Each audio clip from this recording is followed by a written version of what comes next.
Depuis plusieurs années, notre administration est confrontée à un paradoxe profond, la nécessité de maîtriser les effectifs et la masse salariale, sans pour autant disposer d'informations fiables et consolidées sur ses propres ressources humaines. Parmi les principales causes de ces dysfonctionnements, nous pouvons citer l'insuffisance mise à jour des fichiers personnels au sein des structures de gestion des ressources humaines,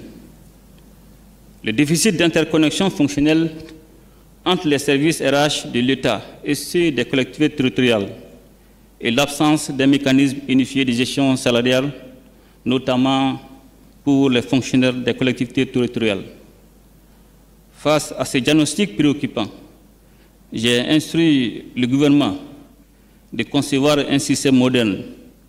intégré et sécurisé, le SIGRH, adossé à des données biométriques. Évoquant la qualité et la hauteur du travail accompli par une équipe de cadres maliens,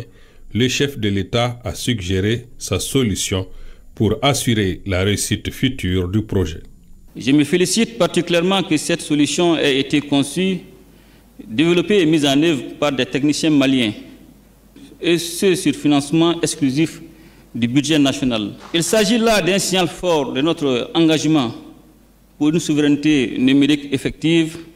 au service d'une gouvernance modernisée. Pour assurer la pérennité et l'efficience de ces dispositifs stratégiques, je recommande au gouvernement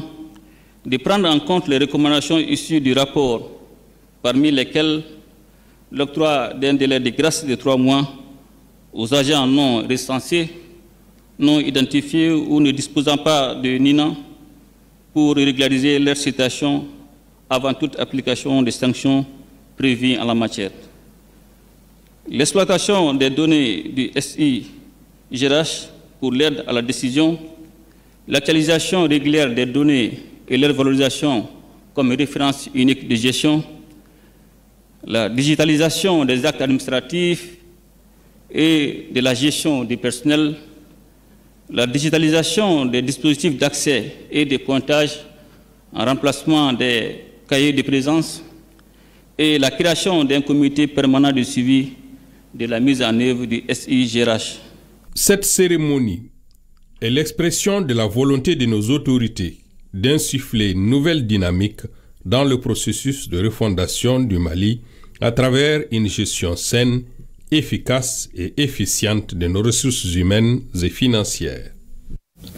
Clôture de la 11e édition de la Journée internationale de la lutte contre la traite humaine. Pendant 2 semaines, Bamako et plusieurs régions du Mali ont dit non à la traite des êtres humains et aux pratiques assimilées, des initiatives portées par le gouvernement et ses partenaires comme Indamali, l'ONUDC, le IEM et le Royaume des Pays-Bas.